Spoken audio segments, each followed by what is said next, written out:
السلام علیکم ورحمۃ اللہ وبرکاتہ۔ دوستو، میں نفیس اکبر قاسمی۔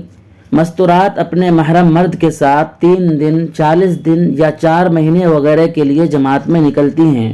حالانکہ دارالعلوم دیوبند نے فتویٰ جاری کیا ہے کہ عورتیں اپنے گھروں میں ہی رہیں، جماعت میں نہ نکلیں، لیکن ہمارے تبلیغی بھائی کہتے ہیں کہ خواتین اپنے محرم مرد کے ساتھ جماعت میں نکلتی ہیں۔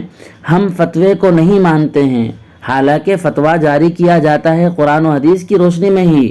دوستو، خواتین کا جماعت میں نکلنے سے کیا نقصانات ہیں اور کیوں مفتیان کرام فتوے کے ذریعے خواتین کو جماعت میں نکلنے سے منع کرتے ہیں، آئیے ہم اس سلسلے میں دارالعلوم دیوبند کا فتویٰ دیکھتے ہیں۔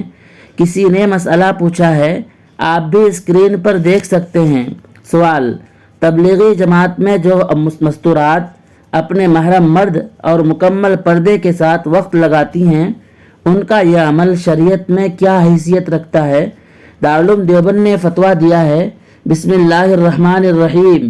شریعت نے عورتوں کو دعوت و تبلیغ کا مکلف نہیں بنایا ہے، صرف مردوں کو مکلف بنایا ہے۔ مرد ہی دین سیکھ کر اپنی عورتوں کو بھی سکھائیں۔ انہیں گھروں میں رہنے کا حکم دیا گیا ہے۔ وَقَرْنَ فِي بُيُوتِكُنَّ۔ یہ زمانہ شدید فتنہ و فساد کا زمانہ ہے۔ یہی وجہ ہے کہ محلے کی مسجد میں پنجگانہ فرض نماز کے لیے آنے سے انہیں منع کیا گیا ہے۔ اس لیے دور دراز کے لیے جانا اور وقت لگانا اگرچہ محرم کے ساتھ ہو اور پردے کے ساتھ ہو، احتیاط کے خلاف ہے۔ خیر القرون میں ایسی نظیر نہیں ملتی۔ عورتوں کے لیے اپنی بستی میں ہی اجتماع کر کے دین کے احکام و مسائل و عقائد سیکھتے سکھاتے رہنا چاہیے۔ اسی میں عافیت ہے اور مقصد بھی حاصل ہے۔ واللہ تعالی عالم۔ دارالافتاء دارالعلوم دیوبند۔ آپ کی کیا رائے ہے اس فتوے کے بارے میں؟ ہمیں کمنٹ کر کے ضرور بتلائیں۔ پھر ملتے ہیں کسی نئی ویڈیو کے ساتھ۔